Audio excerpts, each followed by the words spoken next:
স্বামী বিবেকানন্দ, যার জীবন দর্শন আমাদের সামনে জীবনকে কোনো আঙ্গিকে তুলে ধরে, আমাদের নতুন করে ভাবতে শেখায়, নতুন আলোর দিশা দেখায়। তার অপরিসীম মেধা, তার তীক্ষ্ণ বুদ্ধি যেরম আমাদেরকে বারবার গর্বিত অনুভব করায়, তেমনি কৌতুক রসবোধ আমাদের অবাক করে দেয়। আমাদের সামনে এক অন্য বিবেকানন্দকে তুলে ধরে, যার প্রতি আমাদের শ্রদ্ধা, ভালোবাসা আরো অনেকখানি বেড়ে যায়। আপনাদের সঙ্গে আজ সেই সব গল্পগুলি আমরা শেয়ার করব। ভালো লাগলে আমাদের কমেন্ট বক্সে জানান। সাবস্ক্রাইব করতে কিন্তু ভুলবেন না। বিদেশে থাকাকালীন স্বামীজি এক বিদেশি অধ্যাপকের অত্যন্ত রাগ এবং ক্ষোভের শিকার হতেন বারবার। তাকে ছোট করার, অপমান করার কোনো সুযোগই সেই অধ্যাপক ছাড়তেন না। সেরকম ভাবেই একদিন ঘটনাক্রমে স্বামীজি এবং সেই অধ্যাপক খাবার টেবিলে একই সাথে বসেন। এতে তো অধ্যাপক অত্যন্ত বিরক্ত হন এবং আরো ক্ষুব্ধ হয়ে যান স্বামীজিকে তার উল্টো দিকে খেতে বসতে দেখে। তিনি সঙ্গে সঙ্গে স্বামীজিকে বলেন যে একটি পায়রা এবং একটি শূকর অর্থাৎ শুয়োর কখনো একই টেবিলে বসে খেতে পারে না। এই অপমানের শিকার হওয়ার পরেও স্বামীজি যে উত্তর দিলেন তা আমাদের রীতিমতো অবাক করে দেয়। স্বামীজি বললেন, ঠিক আছে, কোনো অসুবিধে নেই, আমি অন্য টেবিলে উড়ে চলে যাচ্ছি। এভাবেই তিনি বুঝিয়ে দিলেন যে দুটি প্রাণীর মধ্যে তিনি কোনটি। অধ্যাপকের রাগ এতে আরো বেড়ে গেল। তিনি পরদিন ক্লাসে গিয়ে স্বামীজিকে প্রশ্ন করলেন যে দুটি ঝোলা, একটি জ্ঞান ভর্তি এবং একটি অর্থে পূর্ণ, যদি তার সামনে রাখা হয়, তিনি দুটি ঝোলার মধ্যে থেকে কোনটিকে তিনি নিজের সাথে নেবেন? স্বামীজি সহজভাবেই বললেন যে ঝোলাটি অর্থে ভর্তি রয়েছে, আমি সেটিকেই সাথে নেব আমার। অধ্যাপক হেসে বললেন, জানাই ছিল এই উত্তর তুমি দেবে, আমি হলে জ্ঞানের ঝোলাটিকে আমার সঙ্গে নিতাম। স্বামীজি প্রত্যুত্তরে হেসে বললেন যে এটাই তো স্বাভাবিক, যার যেটা কম আছে সে সেটিকেই গ্রহণ করবে। অধ্যাপকের বুঝতে দেরি হলো না যে স্বামীজি তাকে কি বোঝাতে চাইলেন। তার রাগ কমার বদলে আরো বেড়ে গেল। তিনি স্বামীজিকে জব্দ করার অন্য উপায় খুঁজতে থাকলেন। পরীক্ষার পর খাতায় নাম্বার দেওয়ার সময় এই অধ্যাপক কি করলেন, তিনি স্বামীজিকে কোনো রকম নাম্বার দিলেন না। তার বদলে তিনি উত্তরপত্রের শেষে ইডিয়েট কথাটি লিখে দিলেন, অর্থাৎ বোকা। স্বামীজি দেখলেন, উত্তরপত্রটি হাতে নেওয়ার পর ভালো করে বুঝলেন যে তাকে সেই অধ্যাপক কিভাবে অপমান করতে চেয়েছেন। স্বামীজি যথারীতি হাসি মুখে অধ্যাপকের কাছে গেলেন এবং কাছে গিয়ে তিনি বললেন যে আপনি আমার খাতাটি দেখেছেন, কিন্তু নাম্বারটি দেওয়ার বদলে আপনার নিজের নামটি সই করে দিয়েছেন। এতে তো সে অধ্যাপক সাংঘাতিক রেগে গেল। কেন, তিনি প্রকারান্তরে বুঝতে পারলেন যে স্বামীজি ইডিয়েট শব্দটি তার উদ্দেশ্যেই ব্যবহার করলেন। এমনই ছিলেন স্বামীজি, যিনি যে কোনো মোটা দাগের অপমান বা বিরক্তির উত্তর দিতেন সূক্ষ্ম রসবোধের মাধ্যমে। একবার এক সাহেব স্বামীজিকে অপমান করার জন্য একটি নতুন ফাঁদ পাতলেন। তিনি একটি টেবিলের উপর সমস্ত ধর্মগ্রন্থগুলিকে এবং তার সাথে অন্যান্য বই রেখে তিনি স্বামীজিকে ডেকে দেখালেন যে তিনি যেভাবে বইগুলো সাজিয়ে রেখেছেন সেগুলো সঠিক আছে কিনা। স্বামীজি দেখলেন সমস্ত বইগুলি তিনি পরপর সাজিয়ে রেখেছেন।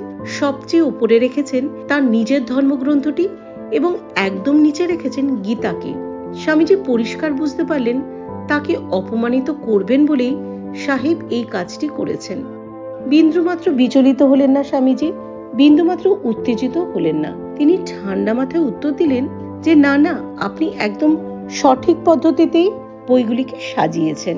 কেননা গীতা হলো সমস্ত ধর্মগ্রন্থের মূল ভিত, সেখান থেকেই অন্যান্য ধর্মগ্রন্থের সৃষ্টি হয়েছে।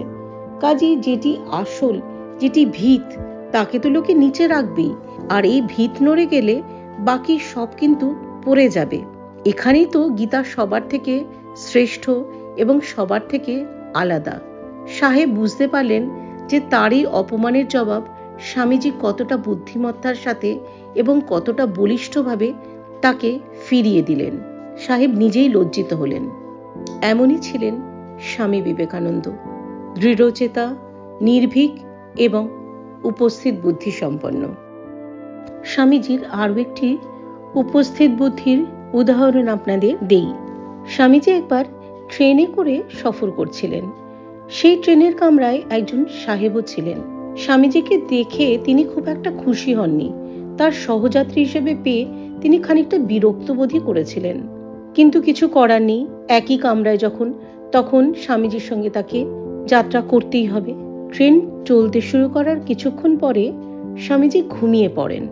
সাহেব মনে করেন যে স্বামীজি গাঢ় ঘুমিয়ে রয়েছেন। এই ভেবে স্বামীজির জুতো জোড়া তুলে জানলা দিয়ে চলন্ত ট্রেন থেকে বাইরে ফেলে দেন। স্বামীজি জেগেই ছিলেন। তিনি জিনিসটি লক্ষ্য করেন। তিনি কিচ্ছু বলেন না, তিনি যথারীতি চোখ বন্ধ করে শুয়ে থাকেন। এরপর কিছুক্ষণ বাদে সাহেব ঘুমিয়ে পড়লে স্বামীজি উঠে চুপচাপ সাহেবের কোটটি এবং তার টুপিটি নিয়ে চলন্ত ট্রেন থেকে বাইরে ফেলে দেন। একইভাবে সাহেব ঘুম থেকে উঠে রীতিমতো চেঁচামেচি শুরু করেন যে তার টুপি এবং তার কোটটি কোথায় গেল। স্বামীজি তখন নির্লিপ্তভাবে এবং ঠান্ডা গলায় উত্তর দেন যে আপনার কোট এবং আপনার টুপিটি আমার চটিকে খুঁজতে গেছে।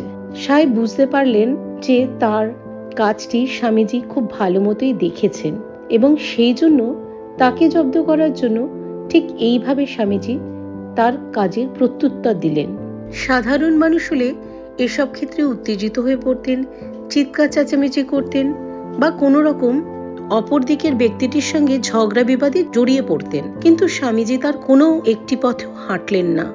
তিনি শান্তভাবে এবং অত্যন্ত বুদ্ধিদীপ্তভাবে এই ঘটনার প্রত্যুত্তর সেই মুহূর্তেই তাকে দিয়ে দিলেন। এমনই ছিলেন স্বামীজি। তিনি ভালোবাসতেন নিজের দেশকে, নিজের জাতিকে এবং নিজের জাতির উন্নতির জন্য, নিজের ধর্মের প্রচারের জন্য তিনি সবসময় ভাবনা চিন্তা করতেন। দেশের প্রতি তার অকৃত্রিম এবং অগাধ ভালোবাসা তাকে প্রতি মুহূর্তে দেশের জন্য ভাবাতো। দেশের মানুষের কষ্ট তাকে ভিতরে ভিতরে কাঁদাতো। এত গভীর ভাবাবেগ সহসা দেখা যায় না। স্বামী বিবেকানন্দের অদ্ভুত গুণ ছিল। তিনি বিদেশে পড়াকালীন বিদেশের লাইব্রেরি থেকে যখন বই নিতেন, সকালে নিতেন এবং সেই বইটি আবার বিকেলের দিকে ফিরিয়ে দিতেন। এবং এরকম ভাবে বহুদিন করার ফলে সেখানকার লাইব্রেরিয়ান খুবই অবাক হয়ে যান এবং তিনি বলেন যে এত বড় বড় বই নিয়ে এক বেলার মধ্যে কি করে পড়ে ফিরিয়ে দেওয়া সম্ভব। তার মানে তিনি স্বামীজি বইগুলি নেন কিন্তু পড়েন না। স্বামীজি তাকে জানান যে বইগুলোর প্রত্যেকটি তিনি পড়েন, তাতেও কিন্তু সেখানে লাইব্রেরিয়ান সন্তুষ্ট হন না।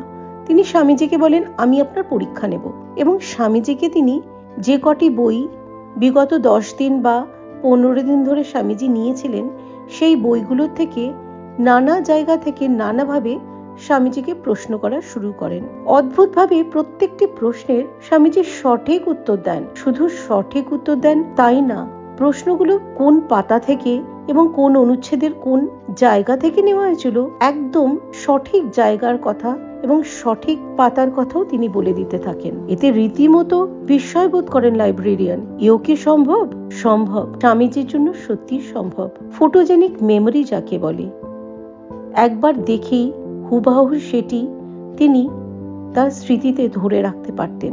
এমন মেধা কজনের মধ্যেই বা পাওয়া যায়? এমন মেধার অধিকারী ছিলেন স্বামীজি। আজকে আমাদের পর্বটি এখানেই শেষ করছি। আপনাদের আরো যদি কিছু এরকম জানতে ইচ্ছে করে বা তার জীবনের আরো কিছু গল্প যদি শুনতে চান তাহলে আমাদের কমেন্ট বক্সে লিখে জানান। ধন্যবাদ।